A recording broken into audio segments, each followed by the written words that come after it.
So the next recipe we're going to make is the rib sandwich. Now, I've got to cook the ribs for 12 hours. And I used to use a crock-pot. But so the first thing you got to do is make up the rub I used to put on it. Now in the rub, we had smoked paprika, curry powder, onion powder, oregano, brown sugar, salt, and pepper. Now the salt, if you can get your hands on it, I used to put half smoked salt and half regular salt. And also, I used to put garlic powder in, but I didn't have any, so there isn't any in this one. But it still should be good. All right, so there's no real exact measurements of how much of each. I just sort of, because it all depended on how many racks of ribs I was doing. So just, that's just the baseline. So you just got to play with it and see how it goes. So how we used to start is, I'm just doing one rack this time. Now I've already cleaned this up. I've taken the membrane off the back of the rib and cut. I know these racks are kind of fatty, so I've trimmed off a lot of the fat that I could get on the outside. So I'm just gonna add a little bit of mustard to the outside of the meat, and that's gonna help the rub stick to the meat. So you just put a little bit on there, rub it all over, and then start sprinkling on the rub. I like to do it in a tray too, because then the rub doesn't fall off everywhere and it's kind of contained. So yeah.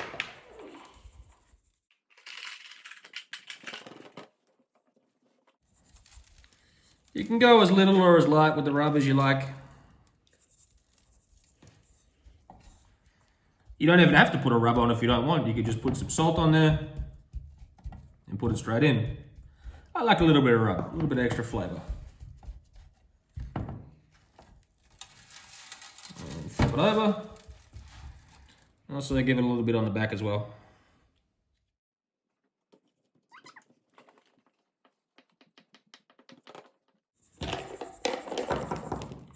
Also, keep a little bit of your rub back because you're going to be adding that to your to the coleslaw tomorrow.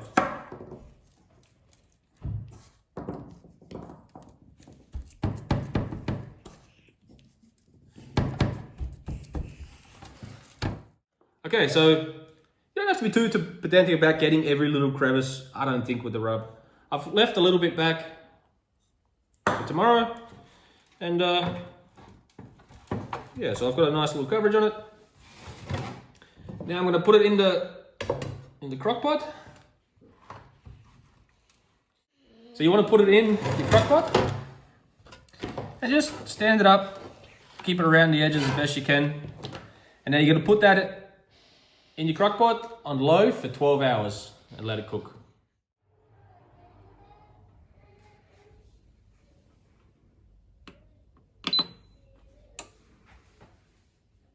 Potato buns. Now these are the bread that I use for nearly all the sandwich except for, I used the ciabatta one time that I bought from a shop for steak sandwich. But nearly all the other times for the sandwiches I made at the shop, this is the bread recipe that I made. So, you're gonna need 350 grams of flour. And then you're gonna need 300 grams of mashed potatoes. Now I've just boiled them and then put them through a ricer. And then you get fine. You could also just cook them and use a potato masher, but I find that it mashes them better if you use a ricer. And you're gonna need 2 egg yolks, 60 grams, specify grams, because this whole recipe is done on a scale. So 60 grams of milk and 60 grams of starch water. Now the starch water is just the water that I've cooked the potatoes in. That's all.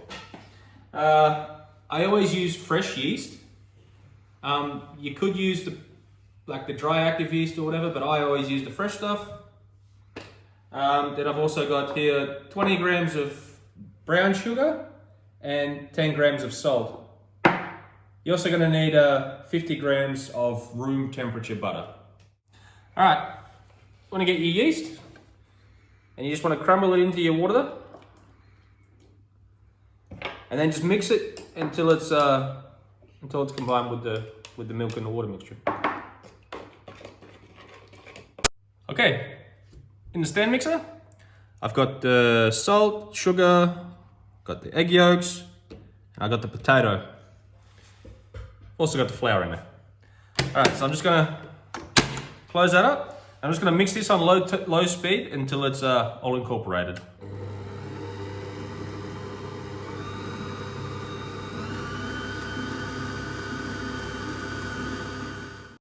All right, after you've given it a little mix, best thing you can ever buy is a little bench scraper. I think you can get these at the hardware store. They're like little putty scrapers, but I use them for cooking, and they're the best thing you can ever get.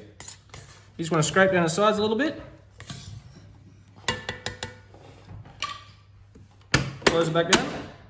And you just want to put it back on low speed. And you want to start just slowly tip it in your wet ingredients. Your milk and your water and your yeast mixture. Just tip a little bit in and mix it, and I've still got a little bit left. I think it just incorporates it all and hydrates the flour better when you don't, just dump it all in at one time.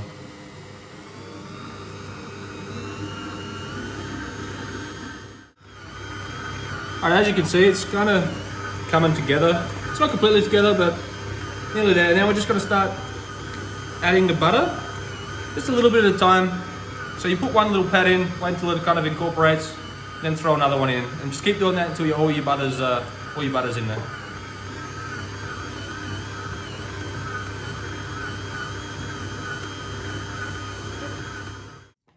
All right, once you've got all your butter in, you just want to mix it on about a medium speed for about 5 minutes.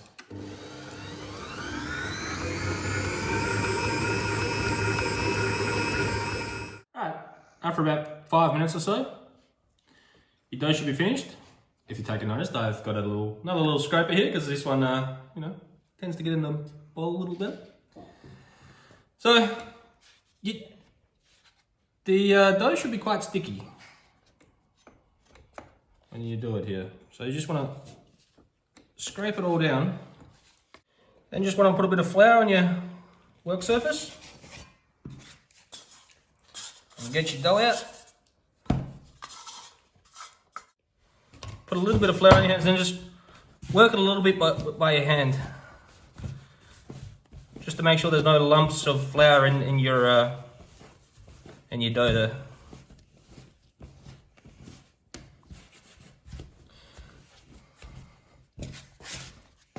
As I said, it should be quite sticky there. Once you're pretty sure there's no lumps in it, just work it into a ball by just turning it around to make sure it's nice and tight.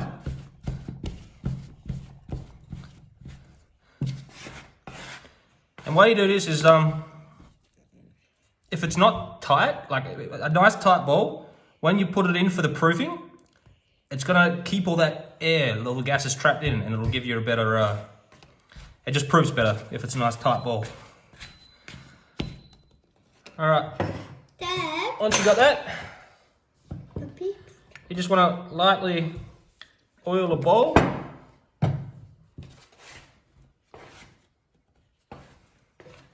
Just want to plop your dough in. Just coat it around a little bit, make sure it's all nice and coated in that nice little coat of oil. And then you just want to cover that with plastic wrap. Now I find the best place to proof bread or anything that needs proofing is in the oven, off, like the oven's off, just with the light turned on. And you'll leave that there until this doubles in size. So, after your dough's risen, it's a little bigger than double, doesn't matter. So, what you want to do is get yourself a little bit of flour down. A little bit on your hands. Just want to take your dough out. Plop it on the table.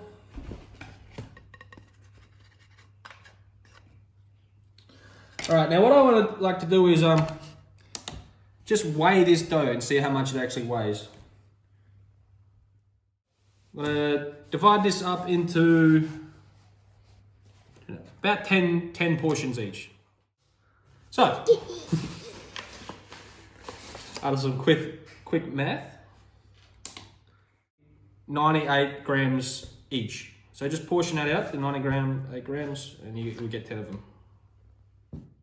Once you got your dough all portioned out into equal parts, I guess, you just want to grab each one and just rub them, roll them on the table, like to make a nice smooth little ball. I just like to dip my hand in a bit of flour. I feel that gives it a bit of, like it gives it a smoother bit on top. And once you're in a bowl, I like to dip the bottom in a bit, just in some flour like that, and then put them on a baking tray lined with some parchment paper. So we'll go ahead and do all that, and then we'll proof it for a second time. All right, so after you've rolled them all into balls and you've put them on a dish, obviously I made 10, so there's a little one on the side there. You're gonna cover them with a cloth. Then you're gonna stick them back in the oven, off. The oven's gonna be off, just with the light on. You're gonna put it in there for about another half an hour until they've puffed up and they've risen again. Then you're gonna take them out the oven and you're gonna turn your oven on to about 180 degrees. But we'll show you again once we get to that stage. Okay, so now it's time to make some slaw. Now, I've just grated up an apple and I've just squeezed some of the, like after I grated it, I just squeezed it out a little bit just to get rid of some of the juices, because otherwise it's gonna be way too watery. And just thinly sliced up some cabbage. So you don't need a lot to, because you're just gonna put like a little handful on each. So now usually also I would use sour cream for the base of the dressing, but I don't have any, so I'm just going to use, I've got some buttermilk here.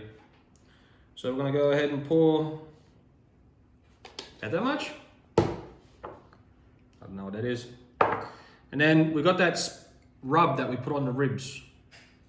We're going to put that in. And we'll just give that a little mix up. And we're just going to put like maybe a half a teaspoon of vinegar in there as well. Oh, dropping it everywhere. Now we'll just give it a little taste.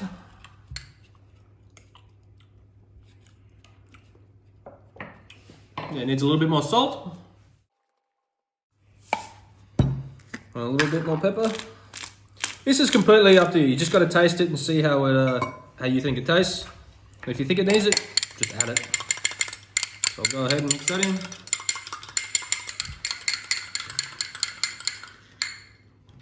Give it a taste again. It should be quite salty and quite, yeah, I think it should be quite salty, and just a little bit of touch of vinegar in there. So, once that's ready,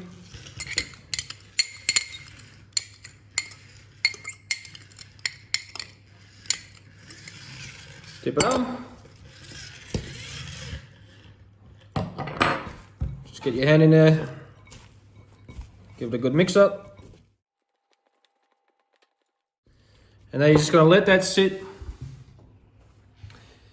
Typically you want to let it sit for at least, 45 minutes to an hour.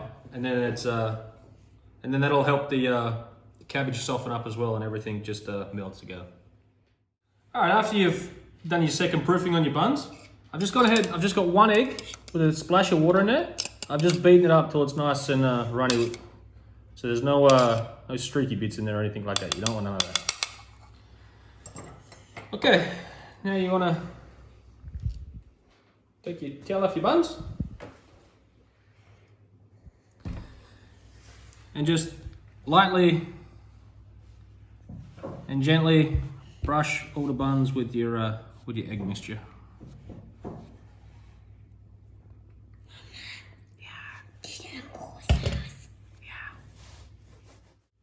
Okay, once you've got them all egged, you can. I've already got my oven preheated to 180, and I'm going to put them in there for. It's about 8 to 10 minutes, but just keep your eye on it. And once they're nice and golden brown on top, and you take them out. Okay, once your ribs are finished cooking, you just want to go ahead and. Now I didn't add any juices or anything to that. That's just the fat that's rendered out of the ribs. It's the juices in there. So you want to go ahead and just get a baking tray, or you can put it straight on the rack, or whatever you want to do it. Put some baking paper on it. Now they should be all right. They should be okay. Now your ribs are going to be quite tender and want to fall apart on you, but just get them,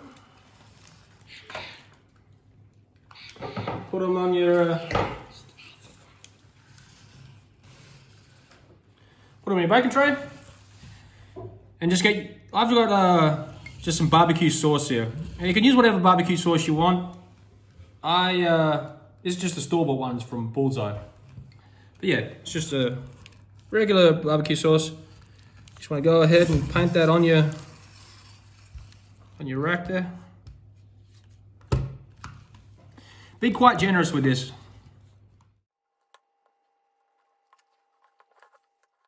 And once you got them all liberally painted, I'm going to stick this in the oven at full whack, as high, as close to the element as I can.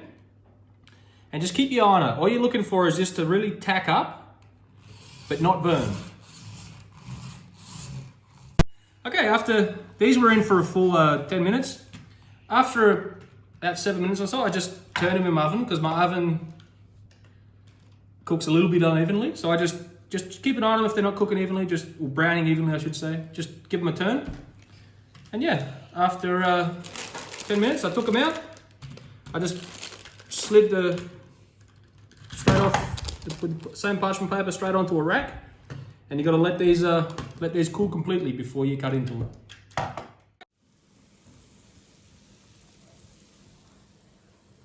Okay, so once your ribs look like this, they're not, you don't want to take it to just that point before it starts to burn. Now the next step is to remove all these bones, but considering they just come out of the oven, I ain't going to touch that. Unless you have asbestos hands, of course, you can go in there straight away, but not these delicate things. Okay, now comes the final part of preparing these ribs. I mean, you could just eat it like that. I would be very happy with that. But if you want to make a sandwich, you just want to go ahead and all these bones should just pull out, clean as you like. And you just want to, the size of your bun is how big you want the chunk of meat you want to take off. So just remove the bones, chop it, and then we'll put it onto the bun on the next step there. Okay, so once your buns are completely cool, you want to toast your buns. So best thing to do is use a serrated knife for this. Cut your bun. And then these buns are going to be super soft inside. So make sure you use room temperature butter. So it's nice and soft. Now if you forgot to take your butter out and it's not room temperature, you can also use mayonnaise for this. Just put the same amount, put a light, thin layer of mayonnaise on and toast it. It'll work exactly the same as butter. All right, after you've toasted your bun up all nicely, you just want to get your ribs. Nice little chunk you've made that. Don't be skimpy on the meat either. You want a nice little, you want some rib meat on there. Don't be cheap. And you want to get your coleslaw. Just give it another little mix through.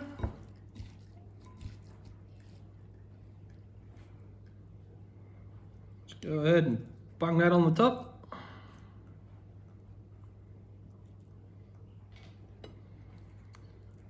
Put the lid on. And that was the rib sandwich. I've been waiting for this all morning.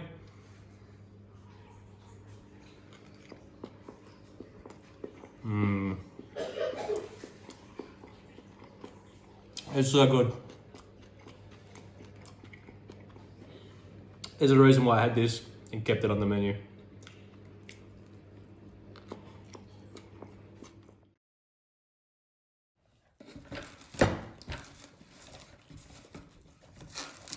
Oh good God, the plastic wrap again.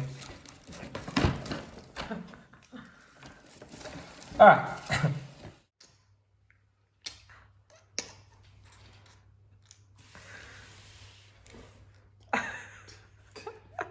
Dad.